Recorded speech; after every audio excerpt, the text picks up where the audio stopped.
Long ago, in a kingdom of rolling hills and sparkling rivers, there lived a young prince. He was clever, kind, and admired by all, but his heart held one unshakable desire: to marry a true princess. Now you may ask, what is a true princess? Surely all princesses wear crowns and gowns, sit in golden carriages, and smile at banquets. But no, according to the prince's mother,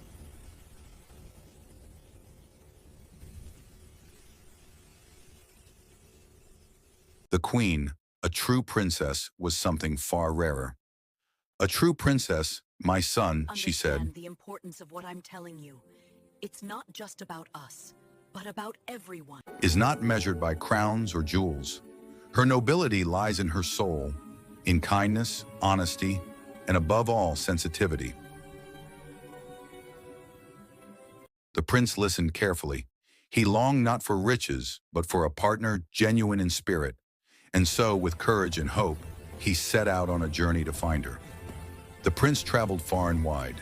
He sailed across seas that glittered like liquid sapphires, climbed mountains where even eagles gasped for air, and wandered through markets filled with spices, silks, and music. In every kingdom, he met princesses. Princess Valeria of the Eastern Isles, who owned more pearls than the ocean itself. She was beautiful, but when the prince spoke to her about the poor fishermen of her land, she merely yawned and asked for another mirror. Then there was Princess Serafina of the Northern Peaks, who could recite poetry in 5 languages and duel with a sword while playing the harp. Yet her heart was guarded, as if her crown weighed heavier than her smile. He also met Princess Elara of the Desert Realms, whose laughter rang like bells. She was lively and adventurous, but when the prince teased her gently about her love of jewels, she scowled and said, We must act now, before it's too late. a princess must have only the finest jewels. Anything less is unworthy. Time after time, the prince was disappointed. Perhaps no true princess remained in the world. After nearly a year of searching, he returned home, his heart heavier than before. The kingdom welcomed him with celebration, but soon life returned to its usual rhythm. Though he trained with knights and listened to music in the Great Hall, he often gazed out the window, wondering if he would ever find the one he sought. The wise queen watched her son with quiet concern.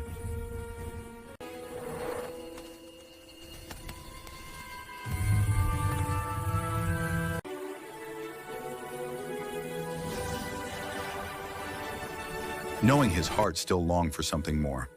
Then one stormy night, as thunder roared and rain lashed the castle walls, came a knock at the gate. The guards hesitated. Who would be out in such weather? But the knock came again, urgent and steady. The queen ordered the gates opened, and there stood a young woman, drenched from the storm. "I am a princess," she said softly. "Please, may I come in from the rain?" Her name was Princess Elara. She came from a distant land where her father's throne was threatened by a greedy cousin. Her parents had sent her away in secret to protect her, but bandits attacked her escort, and she was left to wander alone until the storm led her to the prince's castle. The queen, wise as ever, decided to test her claim. "Place one small pea upon the bedstead," she said. "Over it, stack 20 mattresses and 20 feather beds." The bed towered so high that Elara needed a ladder to climb it.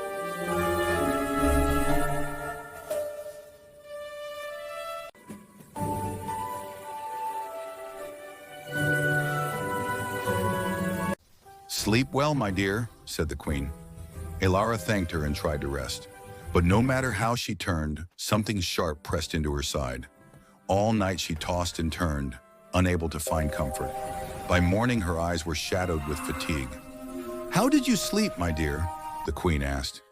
"Oh, terribly," Elara replied. "There was something hard in that bed. I could scarcely close my eyes." The prince and queen exchanged a knowing look. The test had worked. Only a true princess, sensitive and refined, could feel a pea beneath so many layers. The prince's heart leapt not merely at the proof, but at her honesty and grace. In her eyes he saw courage, kindness, and sincerity. Highly irregular. Are you sure this will work? Trust me, it's for a good cause. It'll hold, I promise.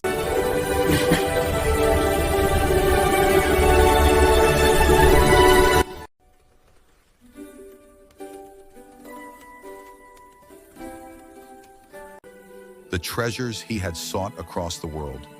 In time, the prince and Princess Elara fell deeply in love. They laughed together, walked through the gardens, and shared stories by the fire. The queen gave her blessing, proud that her son had found not just any princess,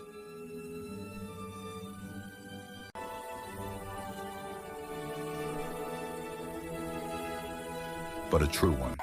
Princess Elara's parents, overjoyed, sent their blessings as well. Their wedding was celebrated with great joy. Bells rang, music soared, and nobles and villagers rejoiced together. And as for the pea, it was kept in a glass case in the royal treasury, a reminder that true nobility lies not in crowns or riches, but in the heart and spirit. And so the prince and princess, having found one another at last, lived happily ever after.